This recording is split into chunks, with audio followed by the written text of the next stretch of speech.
Hello বন্ধুরা, 21 শতকের দ্বারপ্রান্তে Liang Dubai ক্রিক টাওয়ারকে আবারও নতুন করে পৃথিবীর মধ্যে মানবসৃষ্ট সবচেয়ে উচ্চতম কাঠামোতে রূপান্তরিত করতে এই প্রকল্পটি আবারও হাতে নেওয়া হয়। অনেকেই সংযুক্ত আরব আমিরাতের এই প্রকল্পটিকে সৌদি আরবের জেদ্দা টাওয়ারের প্রতিক্রিয়া হিসেবে দেখে থাকে। জেদ্দা টাওয়ার সম্পূর্ণ হলে এর উচ্চতা হবে প্রায় 1000 মিটার, যা বুর্জ খলিফার পৃথিবীর সবচেয়ে উচ্চতম মানবসৃষ্ট কাঠামোর টাইটেলটি কেড়ে নিবে। তাই দুবাইয়ের ডেভেলপারেরা এর চাইতেও সুউচ্চ বিল্ডিং নির্মাণ করার পরিকল্পনা হাতে নেয়, যার উচ্চতা হবে 1400 মিটারেরও বেশি। আর এর মূল উদ্দেশ্য হল দুবাইকেই পৃথিবীর সবচেয়ে উচ্চতম বিল্ডিং এর শহর হিসেবে অক্ষুণ্ণ রাখা। যদিও টাওয়ারটির প্রকৃত উচ্চতা এখনো প্রকাশ করা হয়নি, কারণ তাদের উচ্চতা জেনে গেলে সৌদি আরব হয়তো তাদের জেদ্দা টাওয়ারের উচ্চতা আরো কিছুটা বাড়িয়ে দিতে পারে। এ যেন আরবদের মধ্যেই সুউচ্চ বিল্ডিং নির্মাণের এক অঘোষিত প্রতিযোগিতা। শহরটিকে 320 ডিগ্রি অ্যাঙ্গেলে এবং 10টি ভিন্নভাবে দেখার প্ল্যাটফর্ম হিসেবে এর সাথে যুক্ত করে দুবাই ক্রিক টাওয়ার বিশ্বের সবচেয়ে উঁচু বিল্ডিং হিসেবে রেকর্ড করবে বলে এখনো বিল্ডিংটির ডেভেলপাররা বিশ্বাস করে। যদিও 2016 সালে মেগা প্রজেক্টের ভিত্তি স্থাপনের কিছুদিন পরেই প্রকল্পটির নির্মাণ কাজ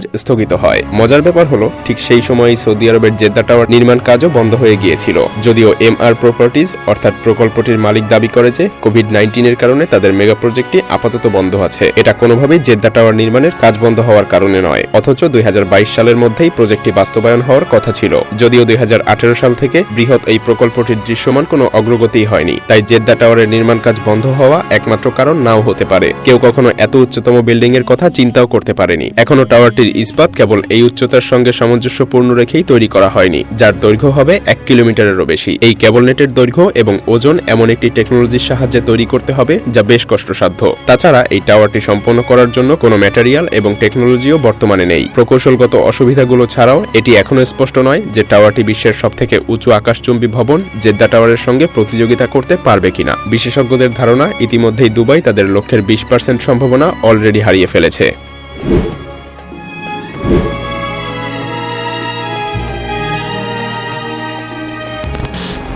দ্য লাইন নগর উন্নয়ন প্রকল্পগুলি সারা বিশ্বে বিভিন্ন পদ্ধতিতে বাস্তবায়ন করার চেষ্টা করা হচ্ছে। সবার যেন একই উদ্দেশ্য, একটি স্মার্ট পরিবেশ বান্ধব শহর গড়ে তোলা। যেমন দক্ষিণ কোরিয়ার সোংডো ইন্টারন্যাশনাল বিজনেস ডিস্ট্রিক্ট, মালয়েশিয়ার ফরেস্ট সিটি বা মিশরের নতুন প্রশাসনিক রাজধানী। যদিও এই স্মার্ট সিটিগুলোর মধ্যে মাত্র হাতে গোনা কয়েকটা সফলভাবে বাস্তবায়িত হচ্ছে, তবে বেশিরভাগই যেন ব্যর্থতায় রূপ নিচ্ছে। সম্প্রতি খুবই উচ্চাভিলাষী সৌদি যুবরাজ নিয়ম নামক একটি সম্পূর্ণ নতুন স্মার্ট সিটি গড়ে তোলার ঘোষণা দেন। ইংরেজিতে এর নাম দেয়া হয় দ্য লাইন। বর্তমান পৃথিবীর অনেক বড় বড় শহর এটা থেকে ভিন্নতর হবে। উপকূল থেকে দেশের কেন্দ্রবিন্দু পর্যন্ত 170 কিলোমিটার দৈর্ঘ্য বিশিষ্ট হবে এই দ্য লাইন শহরটি। অর্থাৎ শহরটির আকৃতি হবে সরল রেখা বরাবর। অস্বাভাবিক আকৃতির এই শহরটিতে কোনো গাড়ি থাকবে না। শহরটি নবায়নযোগ্য শক্তিতে চালিত করা হবে। তবে শহরটিতে থাকবে 3টি লেয়ার। নাগরিকদের হাঁটাচলা এবং বসবাসের জন্য সারফেস লেভেলকে ব্যবহার করা হবে। আর পণ্য এবং যাত্রী পরিবহনের জন্য 2টি আলাদা ভূগর্ভস্থ লেয়ার থাকবে। পরিকল্পনা করা হচ্ছে যে ভূগর্ভস্থ ট্রেন হবে উচ্চগতি সম্পন্ন, যার মাধ্যমে 170 কিলোমিটার দীর্ঘ শহরে মাত্র 20 মিনিটের মধ্যেই যাতায়াত করা সম্ভব।